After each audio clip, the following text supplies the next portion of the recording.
ہندوستان کا مشہور و معروف چینل الحمدللہ یہاں پر موجود ہے۔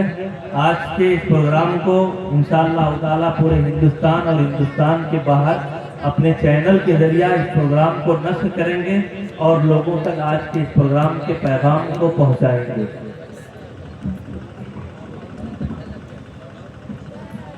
جو حضرات ادھر ادھر بے ترتیب کھڑے ہوئے ہیں، میں ان سے بہت ہی ادب کے ساتھ احترام کے ساتھ درخواست کرتا ہوں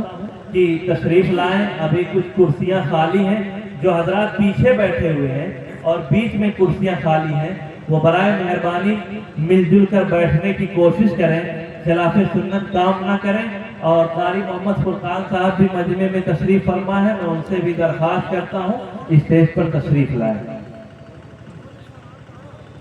بسم اللہ الرحمن الرحیم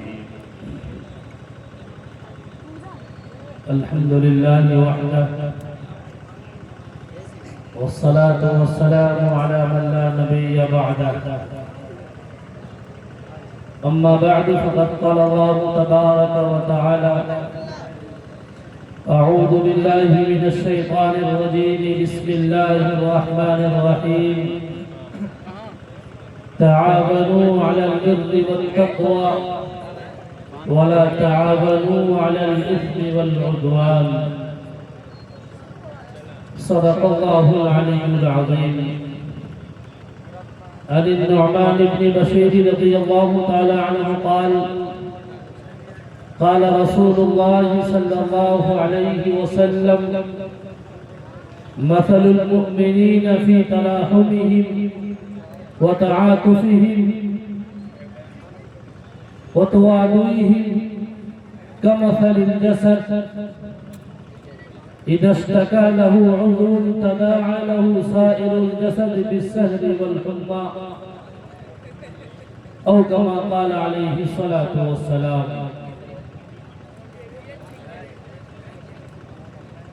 کوئی بزم ہو کوئی انجمن اشعار اپنا قدیم ہے، کوئی بزم ہو کوئی انجمن اشعار اپنا قدیم ہے، جہاں روشنی کی کمی ملی وہی چراغ جلا دیا۔ اسٹیج پر رونق افروز حضرات علماء کرام،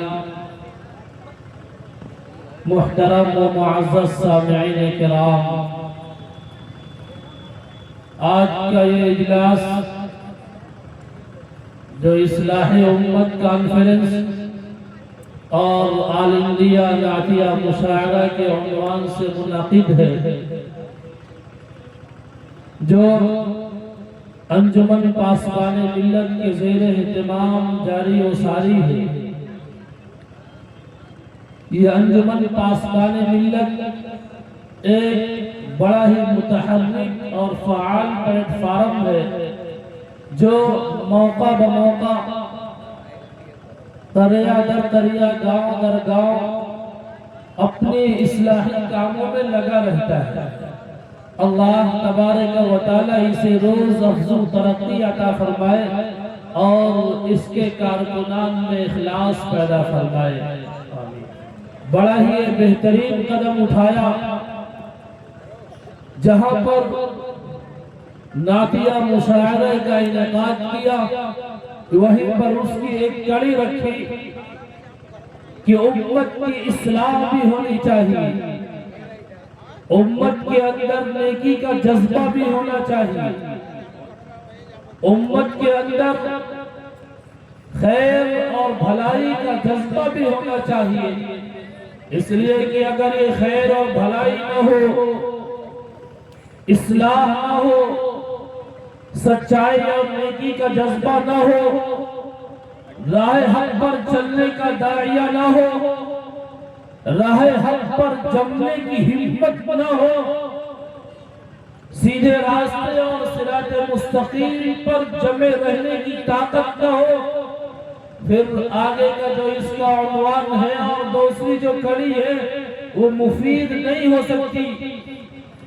یعنی نعتیہ مشاعرہ جہاں پر ہمارے اور آپ کے محبوب آقا محبوب رب العالمین جناب نبی کریم صلی اللہ علیہ وسلم کی مدح سرائی کی جائے گی،